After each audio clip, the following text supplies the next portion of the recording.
It is Locked On NBA Game Night for the night of Tuesday, January 28th. Coming up, the Rockets escape a potential collapse versus the Hawks. The Sixers end the Lakers' win streak, and De'Aaron Fox could get traded. When that final buzzer rings, you know it's time for Locked On NBA Game Night. All the post-game reactions to every game across the league, every single night, with insights only the hosts at Locked On can provide. It's the true NBA fans' one stop for all the action. Every game, every night. It's Locked On NBA Game Night. Tipping off now. Welcome to Locked On NBA Game Night. Every game, every night in 30 minutes. Wes Goldberg here with Tony East. However, you're tuning in on YouTube or your favorite podcast app. Thanks for making Locked On NBA your first listen every day. Today's episode is sponsored by Game Time. Download the Game Time app, create an account, use the code LOCKEDONNBA for $20 off your first purchase. Have some big news before the trade deadline. We're going to talk about the Sacramento Kings listening to offers for De'Aaron Fox. But first, Tony, what did you notice from our four-game slate? Some not good teams played very good tonight. The Blazers played great. The Steph Curry-less Warriors played good enough. The Sixers were awesome after the first 5 minutes of the game. What a night for these spunky, what are we doing teams this year? Kind of a big night for the underdogs, right? So let's start in Portland, where the Blazers beat the Bucks 125-112. You want to start with the winning side here? Yes, I do. I can't believe how fun this game was. Blazers sweep the Bucks this year. They won 5 of 6. What? The Portland Trailblazers. I came into this game. I thought, all right, I'm gonna lead and be like, Wes, let's get mad at the Blazers. Why are there 3 cool young players all coming off the bench? All 3 of Scoot Henderson, Shaedon Sharpe, and Klingon are coming off the bench. But they all played great in this game in limited minutes, in big minutes for Shaedon Sharpe, who was raining in threes against his own defense. Scoot Henderson made his first 4 shots on his way to 10 points. He's been awesome recently. Yes, I mean it. Scoot Henderson's been good. Toumani Camara was locking up Dame at times this game. Denny Avdia was driving to the basket. Looked like Franz Wagner out there with some tough floater finishes in the lane, drawing some free throws. Anthony Simon hit some back-baking threes. This team looked good, not like phony good. Oh, wow. I see what this team wants to be when they're eventually a winner. I don't know if they can keep up this. Jeremy Grant only played 15 and a half minutes, and they were better without him. The Blazers look kind of good. Credit where credit's due. They might be becoming something. They still have a ways to go, but they're becoming a team. They have a lot of guys that I like, and you named a bunch of them just then. But Toumani Camara, I'm watching him all year, and I'm like, can we get this guy on a good team? Because he just feels like with the effort and everything that he brings to the table, all the intangibles, this guy always puts up the weirdest box scores too. Even in this one, 8 points, 11 rebounds, 4 assists. Who does that? It's just he puts up those weirdest box scores, but he's the effort is so apparent. It just jumps off the TV screen. And I was like, can we get this guy on a good team? And it kind of feels like Portland is getting good, sort of. There's too much talent here for them to be as bad as they've been. I actually think Chauncey Billups has done a much better job coaching them this year than he has in the past. He's kind of figuring out the right combinations here. But Denny Avdia, at times in this game against Milwaukee, looked like the best player on the floor. 30 points, 9 rebounds, 2 assists, 2 steals. Really efficient, 10 of 18 overall. Made some 3-pointers in this one. And I was a little confused when Washington traded him to Portland, but I kind of understood, okay, the Wizards are kind of taking a step back and whatever. But this is a guy that I think every team would like. He's a two-way player. He's a threat in transition. And when he gets hot, especially with that outside jumper, he looks like a core piece of whatever it is that they're building here. And he's been, for large portions of this season, Portland's best player. Now, I don't know how big of a deal that is, but if the Trailblazers are really turning a corner here, then it feels like Denny Avdia is going to be a big part of whatever comes next. Totally agree. I thought it was goofy that a building team traded away 2 firsts, but they already have lots of young guys. Why not get a 2-way wing that makes it all work? And he played great for them today. I mean, I don't know how many 30-point games he's had before, and I think he said 40 before, but yeah, he looked late in the third quarter. He was unstoppable, floater after floater, beating his defender. He had speed, he had touch. It was really impressive. The other takeaway I had from this game, Wes, has nothing to do with the Portland Trailblazers. Look, the Bucks are playing fine. They don't need to panic. Mm-hmm. Chris Middleton is I know. 15 and a half second minutes, night of a back-to-back for 0 them. points. Yeah, but they You can't get nothing.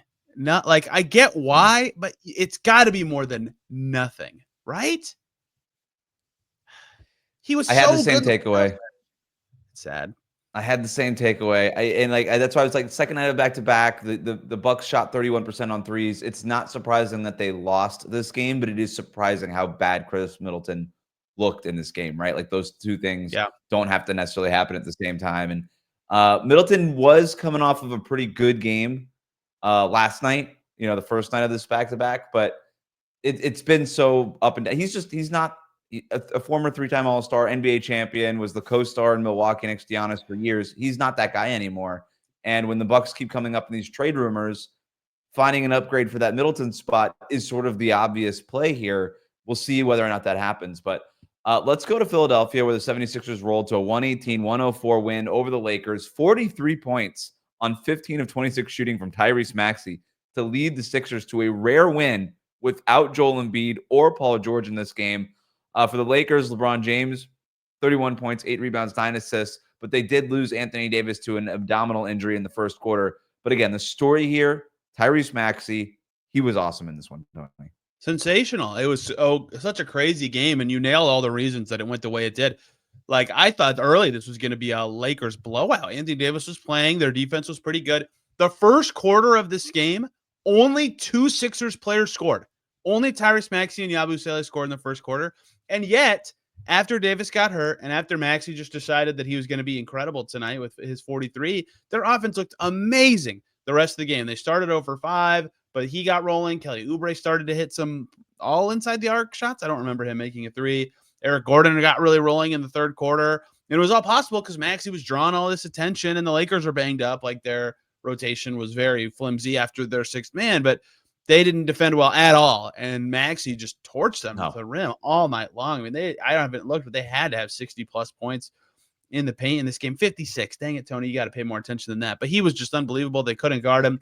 And the Lakers, when they can't score a ton, their defense is their thing. They didn't have enough defense in this game at all. So it wasn't even close. Credit to Maxey. He was unbelievable. Yeah, I mean, JJ Redick talked about it after the game, 3 games in 4 nights or whatever it was for the Lakers. So you'd understand, yeah, maybe the defense slips a little bit, but no Joel Embiid, no Paul George in this one. And there was a point where, they basically, the Lakers don't do anything defensively or offensively. I guess they don't get into their set. And JJ Redick calls a timeout, storms onto the court, looks like he wants to pick up the basketball and throw it at somebody, but stops short of doing that. And then at the risk of misreading his lips, it looks like he says something like "have some pride" or something to his team, and he was clearly upset with the effort that the Lakers. You know what I thought happened there is Dalton Connect. I don't think he knew the play. Like, he kept like running up to screen, and then he'd be like, "Wait, no, wait," and then JJ Redick was like pointing at him, and then he just called timeout, like right in the middle of the play. I'm like, "Oh no, that's never good." And Dalton Connect played okay, but he was not happy, and then he was not happy after the game, and even said one of their players played bad. Like, it was that kind of night. They looked horrible. And you mentioned it's a 3 and 4 nights. This is very not related to this game, but this came out today. The league had to change a bunch of their schedule because Lakers had games canceled from the wildfires. They play a back-to-back, day off, back-to-back, day off, back-to-back later this season. That is insane. Geez. That's 6 games in 9 days. This team can't handle. Like, they're going to do awful in that at no fault of their own. That's just brutal. It's amazing how the NBA is always rigged against the Lakers, right? They can never really catch a break. It feels like this team, I feel so bad for Lakers fans. It's been such a rough existence for them. Wes, Bronny played. Bronny played. Real minutes. Give me your Bronny. It did not go Give me your Bronny spiel. It was not good. It did not go. I'm happy for Bronny. He's hooping. But he had a really. I thought this might go well. It did not. I saw a tweet that was like, "Great night for the Lakers rookies combined for 24 points and 8 rebounds," and it was like all Dalton Connect stats basically because Bronny did nothing. JJ Redick said after the game he played bad, and Adam Bona blocked both LeBron and Bronny in the same game. He might be the only guy who ever does that. Congrats.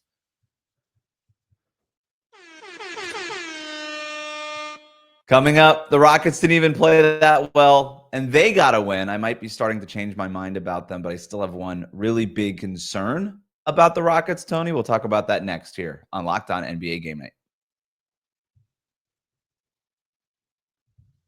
Today's episode of Locked On NBA Game Night is brought to you by Game Time. Attending NFL playoff games is an unforgettable experience that brings fans together.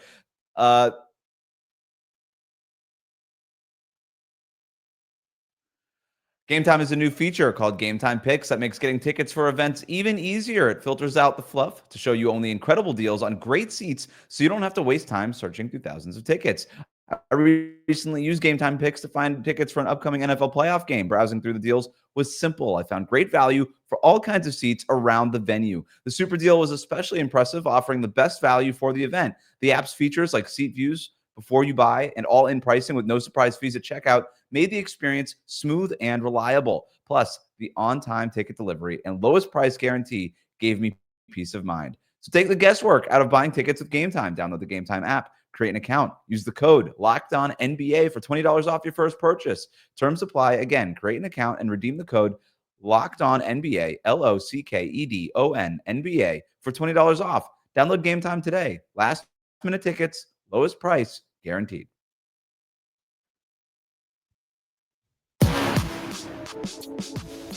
Thanks for tuning in to Locked On NBA Game Night. Every game, every night. The best way to support the show is to subscribe on YouTube and on your favorite podcast app. Let's go to Atlanta, where the Rockets beat the Hawks 100-96. The Hawks rallied from 16 down in the fourth quarter and got it to within a possession late, thanks to some big plays from Dyson Daniels, but they couldn't pull it out. This is a good win for the Rockets on the second night of a back-to-back, but I can't help, Tony, but feel a little uneasy about Jalen Green's performance in this one. 25 points, but needed 24 shots to get them, 0 assists, 7 turnovers in the game. He's just been one of the more difficult players to figure out, and it felt like at times Jalen Green was the problem, and at other times he was sort of the solution for Houston in this game. It was like a quarterback kind of throwing 2 interceptions late, but then throwing like a really important first down pass in the fourth quarter. It's like, okay, the first down pass was really good, but we wouldn't have been in this situation if you didn't throw those 2 picks in the first place.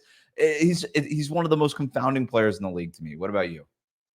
I totally agree. I don't know exactly what the stat was, but I just was reading something about, players who have the widest gap between like their best 5-game stretches and their worst 5-game stretches in the league.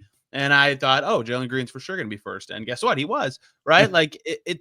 And so I don't even necessarily know that I mean that as an insult, right? Like he has, like you said, 5-game stretches. You're like, whoa, Jalen Green just lit up everybody. Nobody could guard him. The Rockets scored as he scored. Fred VanVleet wasn't even that great tonight, and they got enough from Jalen Green. But then he has other games in some ways like tonight, and in some games like many he's had this season where he shoots a lot and doesn't make a lot of shots. And like for a team that is desperate for anyone to score, I get why he has that kind of leash, but it's not what he should be at his best or when the Rockets are at their best. So that gap is really hard to evaluate. Like, what's he going to be at his best? Is it actually in the middle? He doesn't have that many games in the middle, right? That's why it's hard for me to figure out what he's going to be.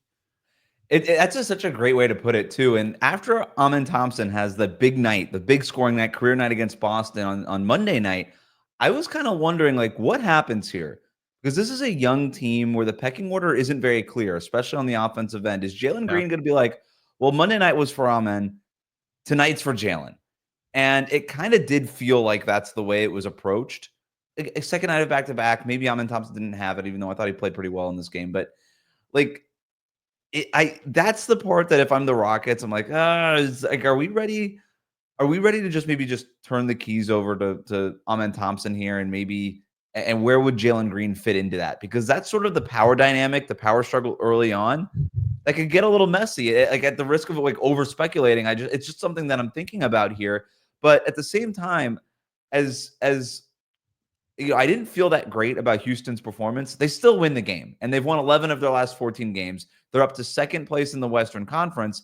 I weirdly kind of felt better about the Hawks side of this. They come back again from 16 down in the fourth quarter, rally. Dyson Daniels was such a big part of that. He was playing great in that fourth quarter. Let's hear more from Locked On Hawks host Brad Rowland for their perspective. Friends, my name is Brad Rowland. I'm the host of the Locked On Hawks podcast, and the Hawks came perilously close to pulling off a wild comeback victory in the final seconds against the Houston Rockets. Unfortunately, an open three by DeAndre Hunter went begging in the final seconds. The Hawks were trying to foul. In my opinion, they actually did foul. It was uncalled, and the Rockets had a one-out layup to end the game. But the Hawks For most of the night, struggled on offense in this one that led to a 16-point deficit with 5 minutes to go. They played great after that and honestly played great defensively the entire game. But in the end, just not quite enough offense. Some poor three-point shooting as it has been the last several games for Atlanta. And despite all of the, honestly, pretty good vibes in the way they played in the game, still their 6th straight loss coming out of a winning streak before this. Still injury plagued as well, plenty to get to on the podcast. But in the end, a close fought loss for the Hawks. We'll have more on this game on the Locked On Hawks podcast. So it's kind of weird, right? Are you with me on Yeah. the vibes are pretty good, but the losing streak is a problem? Yeah, he's right there, really banged up, and Bogdan Bogdanovic is just not playing anymore for some reason. He wasn't on the injury report their last game. Clint Capella didn't play today.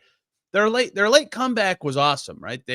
You told me to turn this on mostly because I think you saw the Lakers Sixers score and said, "Hey, what are you doing? Watch this game instead." And I got there, I and was trying to save you. I was like, "You don't have to do this to yourself, Tony."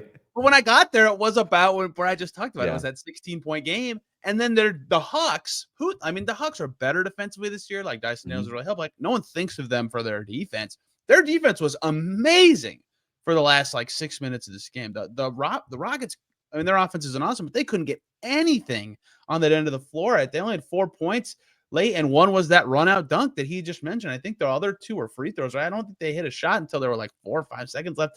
Their defense looked awesome. That's how they get out of this funk. If they start guarding like that, they're going to be pretty good. As for the Rockets, I worry about their offense come playoff time, but they can keep winning this way. They keep doing it over and over. Maybe I'm just wrong, but I think the Hawks will get healthy and figure it out. I think I'm with you on the Hawks. Dyson Daniels is such a game changer. He is one of these guys who he swings a game with his defense, and that's what he did in this one. They almost won the game almost single-handedly because of Dyson Daniels, and he was making plays on offense. He had a couple dunks, he had some good plays there, but defensively, he's just such a game changer. You know who could really use Dyson Daniels? The New Orleans Pelicans. He'd be a good fit there. Yeah, they should probably look into that. Let's go to San Francisco, where the Warriors beat the Jazz 114-103. A bunch of guys missing in this game because of injuries on both sides. Steph Curry, Draymond Green, Jonathan Kuminga, all those guys out for the Warriors. Larry Markkinen and John Collins, those guys were out for the Jazz. But Brandon Podziemski steps up for Golden State, 20 points, 7 rebounds, 6 assists, and the Warriors get the win. Nice game for Colin Sexton. He put up 30 points for the Jazz. I don't have many takeaways from this one other than hey, some of these players that we don't really see all that much for this many minutes played a lot of these minutes, and they played pretty well, some of them, and then the other ones didn't play as well sometimes.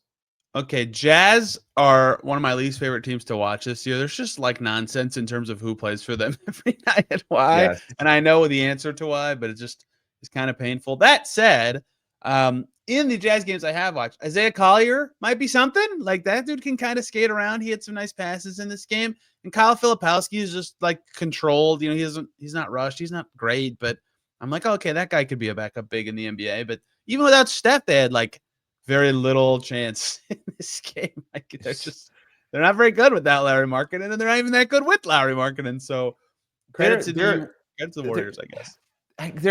They're bad by design, and every Jazz fan I talk to about this is you don't get it. We're tanking. I don't get it. No, I don't. I'm at some point you got to start trying to win games. Are they going to really just trade away all the good players except for Larry Markkinen? Will Hardy's a great coach. We think. That's true. Right? Everybody thinks that. I'm not saying he's not, but I'd like to give him a chance to try to prove it. Every season he's been there, but this one, they have a 1 month stretch where they're trying. Right. And they look great. I'm oh, Will Hardy, cool. And then they're nah, just kidding. And it's not fair to Will Hardy. I understand this is the job and there's only 30 of these things, but it's his winning percentage, how many great seasons is he going to have just to be an over 500 win percentage coach for his career? It's a rough gig. No, this is the last year of the tank for Utah. You can't do this to your fans. I agree with you. This team stinks to watch. There's nothing fun. Will Hardy can draw as many great sideline out of bounds plays as he wants. That doesn't make the team fun. Put some talent on this team. Let us actually start building something there in Utah. So whatever. That was Tony and I's Jazz rant. As for the Warriors, I guess they're gonna get their guys back eventually. This is a good win. In the meantime, this is the first time of a back-to-back, right? They'll take any Steph-less, Draymond-less win they can get at this point in the season. And they've been talking a lot of stuff about Quentin Post They've been talking too much stuff about Quentin Post, I would say. He shoots threes. What are you talking about? There's not Very enough to like, cool. that's all the Warriors fans have wanted for a decade now. He's fine. Also, not to bury the lead here, but I think it was Hello Kitty night or something like that in Golden State. I did not know So, that. I'm glad that lead was buried. The Kings are shaking up. The Kings are shaking things up at the trade deadline. We'll talk about the best fits for De'Aaron Fox after this.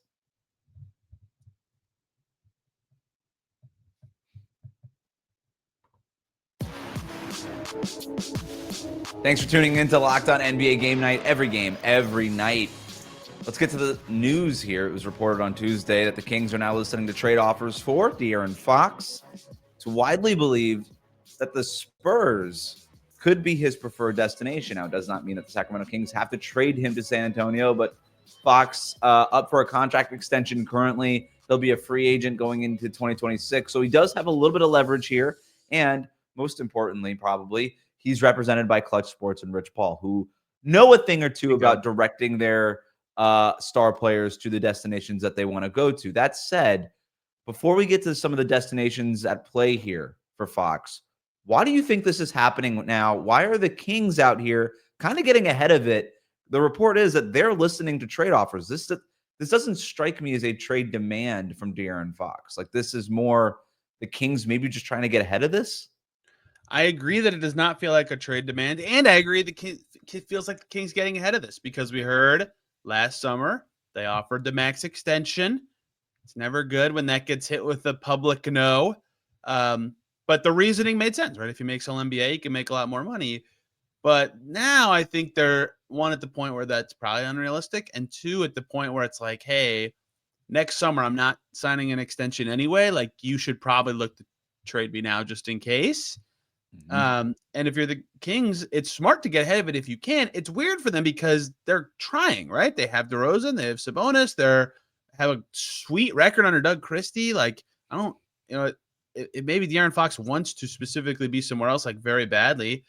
But I do think it's them being smart and either getting ahead of it or going, hey, what's this market actually look like? Let's get this information now.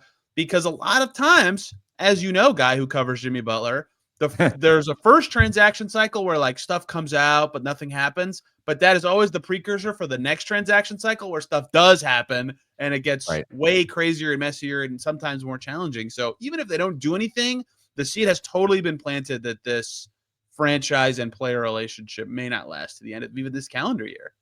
Yeah, I think that's exactly what's going on here. And if you're De'Aaron Fox, you're probably looking around and it's like, yeah, we've got a nice record under Doug Christie. We've been playing well, but he had reportedly a very close relationship with Mike Brown, and the sloppy handling of firing Mike Brown, I think, rubbed him the wrong way, especially because nobody in terms of, like, the front office ever answered questions publicly. Never, no media press conference, nothing about the Mike Brown firing. It was just De'Aaron Fox left to answer all these questions and deal with this for a couple of weeks and have to deal. And he doesn't want to do this, especially when he didn't want Mike Brown fired. And people thought, hey, was De'Aaron Fox the guy that wanted Mike Brown fired? Because you remember, like, Mike Brown gave that press conference where he was criticizing De'Aaron Fox's defense, and then the next day he's fired.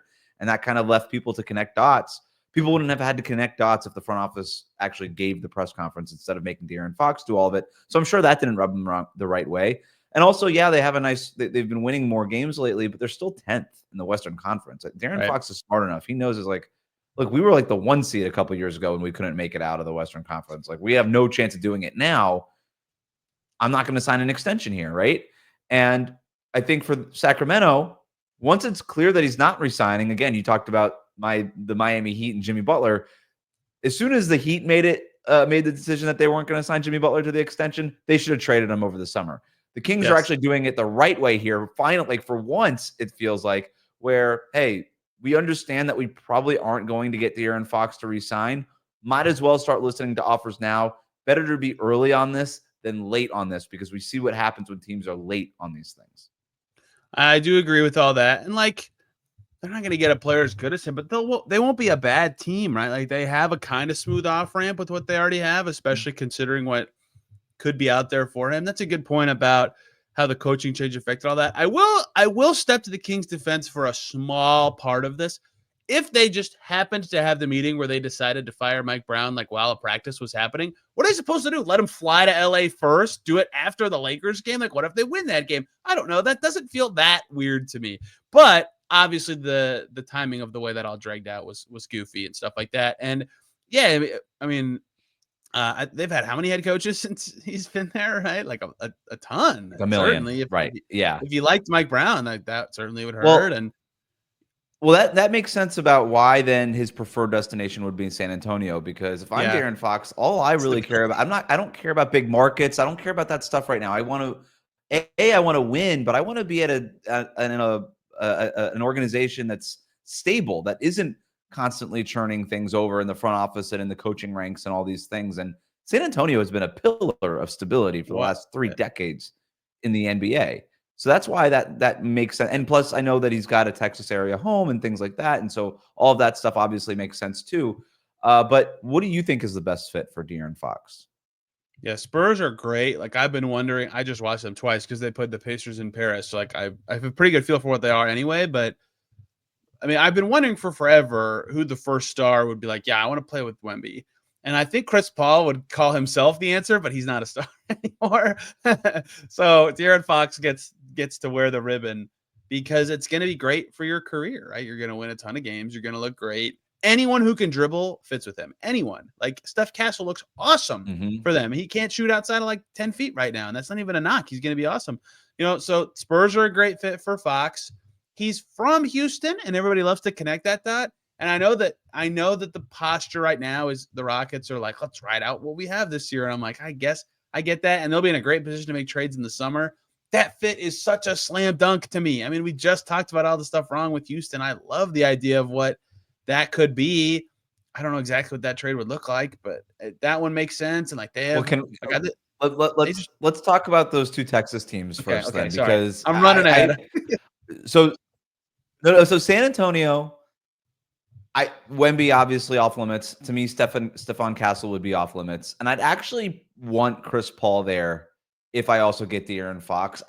Chris Paul has this effect on every youngish player, and Fox is 27. Like, there's still a lot that he can learn from Chris Paul. I'd still want him there so that Chris Paul can kind of coach him through playing with Victor Wembanyama. I think that would be great. But if it's, but they have a million first-round picks and all that stuff that they could throw in. Maybe there's a Devin Vassell or a Keldon Johnson, stuff like that they could throw to Sacramento. Houston, I think that makes sense too, but I'm pretty sure Jalen Green can't get traded after signing that extension. And you probably have to wait until the offseason if you're the Rockets to make this trade and use Jalen Green as the big piece that goes back to Sacramento. Jalen Green, by the way, from Northern California, from right outside of Sacramento. So maybe there's something there where Jalen Green goes home and De'Aaron Fox goes home. The Lakers are always going to be mentioned. I don't see it. There's nothing that I want if I'm Sacramento. If I'm De'Aaron Fox, I don't know that I want to go there anyway. So is there another best fit that you like that might be in the Southeast, perhaps, maybe somewhere? Yes, the Orlando Magic. Thank you for leading me there. That actually is a great fit, even though I know you were trolling me there. They need a guy who could dribble. They have lots of tradable stuff and salaries too. You know what's funny? Someone said that in a chat I'm in today, and I was like, wow, that's a great fit. And that feels like so not Magic-y, if that makes any sense. So I'm just gonna rule it out for that reason, for nothing else.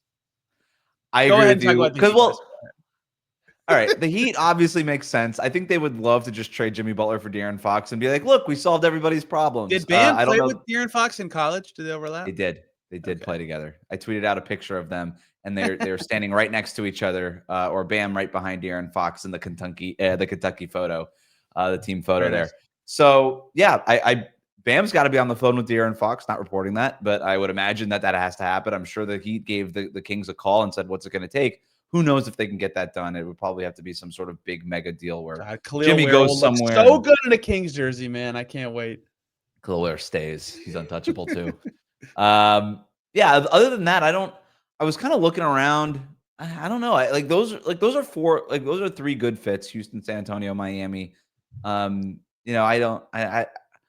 team like Toronto, that kind of makes sense. But because De'Aaron Fox can kind of swing this, hey, I'm not going to re-sign with you card. Yeah.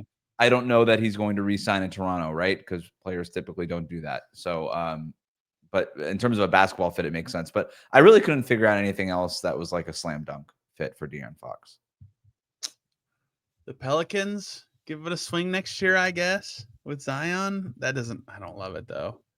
Yeah, just like if you're De'Aaron Fox again, you're like, I don't know if I'm going to re-sign there. Maybe if there's a team out there that can convince them to do what the Cavs did with Donovan Mitchell and say, we don't think even though everybody says you're not going to re-sign with us, we believe in what we're building here and we think we can keep you here. But again, I don't know what that team is, right? Like I don't like even like a Pistons team. Like I don't think they're that close the way that Cleveland was like maybe a Donovan Mitchell away from being in the Eastern Conference Finals. I don't think the Pistons are there. So I don't know what it would be. But you know what? Maybe it's just San Antonio. I think what you said at first, players are going to be flocking to play with Victor Wembanyama because this guy is just going to be a guaranteed playoff berth. And between that and the stability of the Spurs organization, I don't see why more players wouldn't go there other than they just don't want to play in San Antonio. You'll be on ESPN like 30 times a season after this year. It's perfect for your brand. It's just awesome. That wraps up Locked On NBA Game Night. Every game, every night. Make sure you're subscribed on YouTube and wherever you get your podcasts.